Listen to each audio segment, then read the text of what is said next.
Fear Zone Channel, your channel of terror. Good evening everyone, and now we go to today's story, which is from Mr. Bruno, and this happened to him in the city of Pelotas, which is in the state of Rio Grande do Sul, Brazil, and at that time, which was in the year 1993, Mr. Bruno was 42 years old. Today, I am going to tell you something almost unbelievable, because I was called to solve a case of a bizarre creature that was captured on a friend's farm. But before I begin the story, subscribe to the channel and leave your like to receive more content every week. And now for today's story. It all starts like this. I live on a small farm with my wife and my son, and I also know almost all the farmers and ranchers in the region. But what happened on a certain night is that it began to rain, and it was early morning. I went to close one of the windows of my house so that the water would not get my furniture wet, and as soon as I opened one of the window flaps, I saw a kind of a huge dog moving in the middle of the bush in front of my residence, but as it was raining a lot, I could not see that animal right. But soon the rain got stronger, and that strange beast came running into the woods and disappeared. I kept looking at the forest through my window a little longer, but the creature didn't come back. I left it alone and went to sleep, and I had forgotten about the beast I saw in the forest. But when the day dawned, I went to the greengrocer's to buy some bread for coffee, and as soon as I arrived at the store, I met a friend of mine named Roberto, and he began to talk about some things that happened on his property, about some kind of bush animal that entered his farm and killed a chicken and injured his pig's creations last night, and as it was raining very hard, his dogs only noticed the visit of this creature, after all the misery that this animal caused. Well, I told this farmer friend that I had seen a huge animal near my house at dawn, but I couldn't identify which beast it was, because it was very dark in the woods at dawn.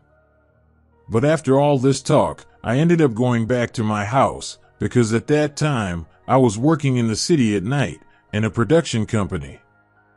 But what happened one night was that I was coming back from work, and I arrived home around 1 o'clock in the morning, and I went to eat something. Then, as was my custom, I watched a little TV, and it was around 2 o'clock in the morning, which was my bedtime. I started to hear someone calling me at the entrance of my farm. When I looked, it was my friend Roberto from the greengrocery, who told me about the invading beast. I went to meet him in front of his house, and saw that he was with his family in the car. Mr. Roberto asked to leave his family, spend that night at home, and he told me that he had captured the creature that had injured his animals, and he wanted me to go see this beast. I realized that the thing was serious, and I was convinced to see this animal, because Roberto even took his family off his property. So, we drove together, and passed by another friend's house, Mr. Jorge, and told him the story of the strange animal, and he took his rifle and got into the car too, to see the creature. We soon took the road and arrived at this place, but we didn't get out of the car, and we stopped the car in the backyard, near a little wooden room in the back of this property. Mr. Roberto said that the beast was locked in this little wooden house. We got out of the car, and went to the little wooden house. I was a little calm, because Mr. Jorge was armed. Roberto touched the doorknob, and to our surprise, the beast noticed our presence nearby, and it started to growl with a lot of anger, and got very agitated, and it made a thick and long roar, which was to scare us, but of course, we were quite amazed with those noises. I asked Roberto what he had locked there. Roberto, without saying anything, he took his flashlight, and started to pass the light through a hole in the window, inside this little wooden house, and that's when something happened that I will never forget, because the creature came to a small window, and passed his arm through this window, and tried to attack Roberto, but to leave us all scared is that the arm of this animal was very similar to the arms of a man, but it was all hairy, and its hands had fingers with big nails, and luckily it was far from the window, and the creature couldn't get Roberto, and as the window was small, the creature couldn't pass through there, But I got scared with this attack. Mr. Roberto said that the creature trapped was a werewolf.